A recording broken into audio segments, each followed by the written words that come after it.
Hello बच्चा party, कैसे हो आप सब। आज हम आपके लिए लेकर आए हैं एक ऐसा चीज़ जिसे आप लोग अक्सर YouTube पर सर्च करते हैं और आपके YouTube पर जल्दी अच्छे से आता नहीं है। बिल्कुल हाँ, आज हम लोग लेके आए हैं आवेदन पत्र, वो भी संस्कृत में। ठीक है, हिंदी का आपको बहुत सारा अपलोड वीडियो कर चुके हैं हम, तो अब आपके लिए हम लेकर आए हैं संस्कृत का आवेदन पत्र वाला वीडियो, जो कि अक्सर एग्ज़ाम में पूछे जाते हैं संस्कृत में। प्यारे बच्चों, समझिएगा कि एग्ज़ाम में 8 मार्क्स का आवेदन पत्र पूछा जाता है। 4 आवेदन पत्र रहता है जिसमें 2 गो बनाना होता है। ठीक है, 2 गो लिखना है आवेदन पत्र, तो 4 रहता है, 2 बनाना है। अर्थात इसका मतलब ये है कि आवेदन पत्र बहुत आसान रहता है। बस आपको क्या करना है, अच्छे से एक बार प्रैक्टिस करके जाना है और बहुत अच्छे से आप इसको बना सकते हैं। ठीक है, तो आज हम आपके लिए लेकर आए हैं आवेदन पत्र। ठीक है, और आवेदन पत्र का ये जो सीरीज है हमारा चलते रहेगा और आपको हम लगभग 15 से 20 आवेदन पत्र कराएंगे और आपका जितना भी 10th और 9th के जितने भी बच्चे हैं उसका आवेदन पत्र क्लियर हो जाएगा। ठीक है, बाकी अदर क्लास के भी बच्चे अगर आवेदन पत्र को देखना चाहते हैं संस्कृत में तो बिल्कुल देखिए, और जितने भी बच्चे जुड़े हुए हैं एक बार बच्चों एक बार लाइक ज़रूर कर दीजिए, मज़ा बहुत आता है आपका लाइक से। ठीक है, और एक प्यारा सा अच्छा सा कमेंट ज़रूर कर दीजिएगा और बताइएगा आपको संस्कृत का ये वीडियो आपको कैसा लगा। ठीक है, तो आज हम लोग क्या करते हैं ना, तो आज हम लोग पढ़ने वाले हैं आवेदन पत्र। किस पर आवेदन पत्र लिखेंगे, तो आज हम लोग लिखने वाले हैं कि भाई शुल्क माफ़ करने के लिए प्रधानाध्यापक को संस्कृत में एक आवेदन पत्र लिखिए। बिल्कुल हिंदी में सबको आता है आवेदन पत्र लिखने के लिए, तो आज हम लोग संस्कृत में आवेदन पत्र सीखेंगे लिखने के लिए। और बच्चों मैं आपको बता दूं कि ये जो है ना आवेदन पत्र से एग्ज़ाम में 8 नंबर पूछा जाता है। अभी हम आपको बता चुके हैं कि 8 नंबर पूछा जाता है, यानी आवेदन पत्र से आपको कितने नंबर मिलेंगे, 8 मार्क्स मिलेगा। एग्ज़ाम में आपको 4 आवेदन पत्र दिया रहता है जिसमें कि आपको 2 बनाना होता है, 2 बनाना है। ठीक है, तो 2 बनाना है और 2 बनाना है, इसका मतलब है कि एक आवेदन पत्र कितने नंबर का हुआ, 4 नंबर का। ठीक है, अब कहता क्या है समझिएगा। देखिए हम लोगों का जो संस्कृत है ना, संस्कृत में आवेदन पत्र टफ आवेदन पत्र नहीं रहता है, बिल्कुल आसान आवेदन पत्र रहता है। ऐसा नहीं होगा संस्कृत में आपको एसडीएम के पास दे देगा मोहल्ले में कचरे की सफाई के लिए या ये वो बहुत सारा चीज़ है, बड़ा टफ वाला नहीं देगा। एसडीएम के पास लिखिए, डीएम के पास लिखिए, ऐसा आवेदन पत्र आपको संस्कृत में नहीं देगा। ठीक है, तो संस्कृत में आवेदन पत्र आपको कैसा देगा, तो बिल्कुल आसान आवेदन पत्र देगा, जो कि आपका एकदम बहुत आसान रहने वाला है। ठीक है, बिल्कुल प्रधानाध्यापक के पास दे सकता है या मित्र के पास दे सकता है। नॉर्मली जो हम लोग आवेदन पत्र बचपन में पढ़ते थे ना, उसी का आवेदन पत्र देगा, लेकिन किस में लिखना है आपको, संस्कृत में। तो चलिए हम लोग स्टार्ट करते हैं। आज संस्कृत का ये आवेदन पत्र का ये सेशन है, तो आप सभी जान चुके हैं कि आवेदन पत्र आज कितना मजा आने वाला आवेदन पत्र में। ठीक है, तो भैया क्या है, तो समझिए, कहता है प्रधानाध्यापक को आप एक आवेदन पत्र दीजिए जिसमें आपकी शुल्क जो है वो माफ़ कर दी जाए। ठीक है, यानी शुल्क माफ़ कर दी जाए, इस पे आवेदन पत्र आपको लिखना है।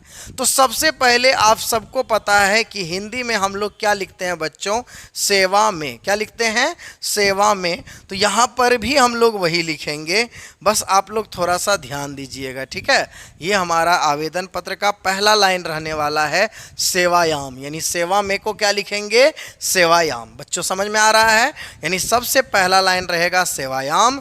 उसके बाद हम लोग क्या लिखते हैं ना, प्रधानाचार्य महोदय लिखते हैं, नहीं लिखते हैं श्रीमान प्रधानाध्यापक महोदय, ऐसा लिखते हैं हिंदी में।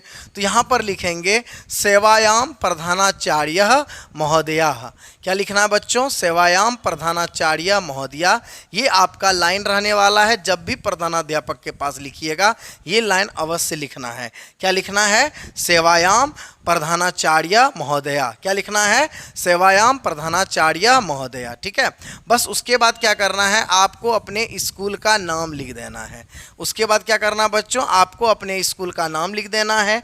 आप जिस स्कूल से हैं, मुजफ्फरपुर से मुजफ्फरपुर, भागलपुर से हैं भागलपुर, जहाँ भी जो एरिया में है, आपका जिस स्कूल में एडमिशन किया हुआ है उस स्कूल का नाम आपको लिखना है। समझ में आ गया बच्चों? तो यहाँ पर आप लोग क्या करेंगे, स्कूल का नाम लिखेंगे। क्या करेंगे आप लोग बच्चों?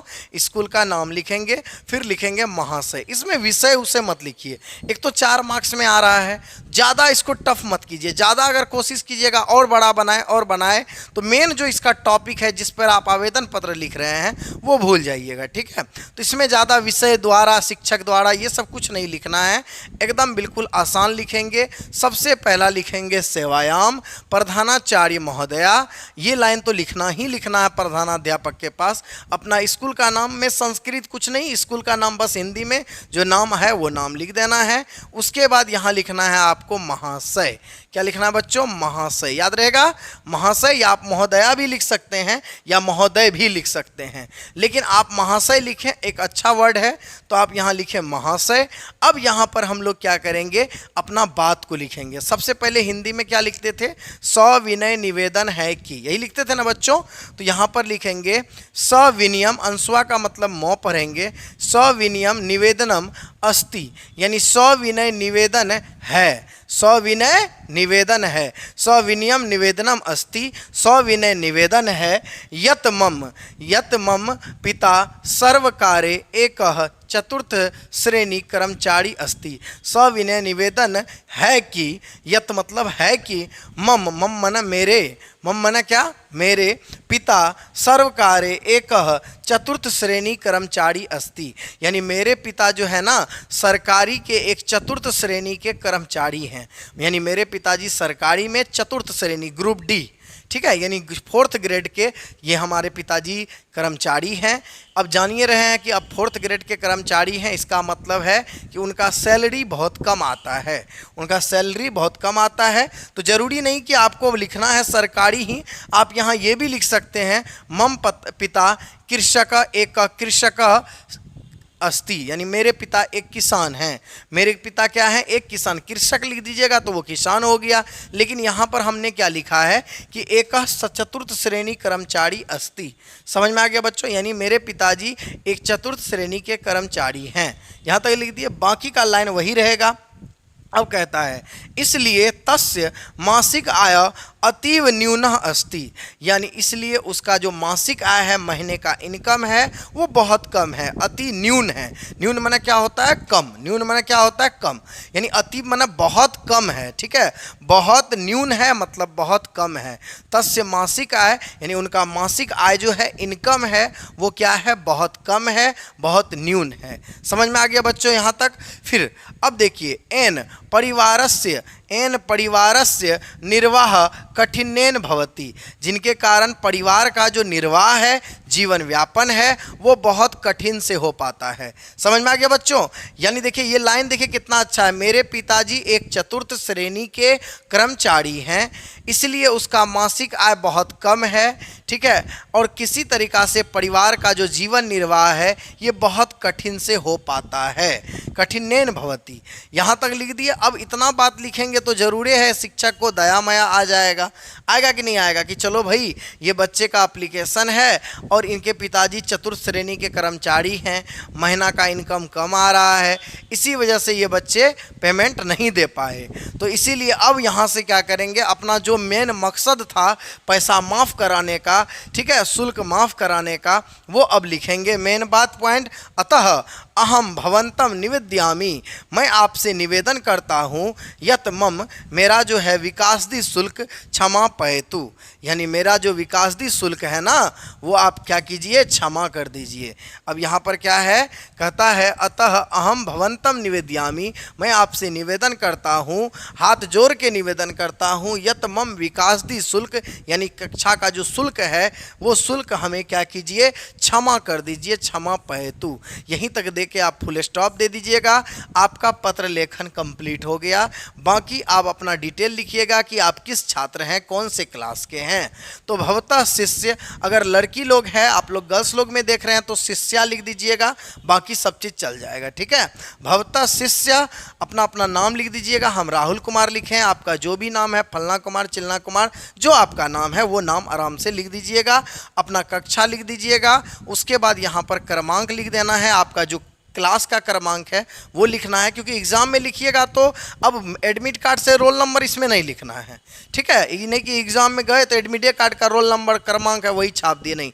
आप स्कूल में एडमिशन कराए हैं 10th क्लास में तो आपका तो कुछ रोल नंबर होगा ना, तो बस वही रोल नंबर को यहाँ पर लिखना है। समझ में आ गया। साइड में यहाँ पर क्या करना है, तिथि लगा देना है। तिथि में आपका जो भी डेट रहे, जय तारीख रहे, 25 तारीख रहे, 25 तारीख, 8वां महीना रहे, 9वां महीना रहे, 2025 रहे, 24 रहे, वो आप लिख सकते हैं। यहाँ पर आप अपना यहाँ डेट डाल दीजिएगा। कब का डेट डालिएगा, जिस दिन आप लिख रहे हैं पत्र। समझ में आ गया बच्चों। तो ये आपका क्या था, पत्र लेखन का आपका ये था वीडियो। किस पर हम था हमारा, तो ये था हमारा क्या कि कक्षा का शुल्क माफ़ कराना है, इस पर आपका ये वीडियो था। तो आप सभी कमेंट के माध्यम से बताइए कि ये आपको कैसा लगा। बहुत आसान है बच्चों, कुछ खास था नहीं, आराम से हम लोग बना सकते हैं। तो ये आपको कैसा लगा, इस वीडियो के अंत में आप ज़रूर बताइएगा कि कमेंट के माध्यम से कि सर आपका वीडियो ये अच्छा लगा। और जो बच्चे अभी तक चैनल को सब्सक्राइब नहीं किए हैं तो वो सब्सक्राइब कर दीजिए बच्चों। बहुत अच्छा वीडियो आपके लिए लेकर आने वाले हैं। तो एक बार सब्सक्राइब करके बेल आइकन का घंटा प्रेस कर दीजिए और हमारे इस चैनल का घंटा एकदम फ्रेश से जैसे टनटनाएगा आपके मोबाइल में। इससे क्या होगा कि हम जब भी वीडियो डालेंगे आप तक आसानी से पहुंचेगा। तो इस वीडियो को यहीं समाप्त करते हैं, मिलते हैं अगले वीडियो में। तब तक के लिए धन्यवाद।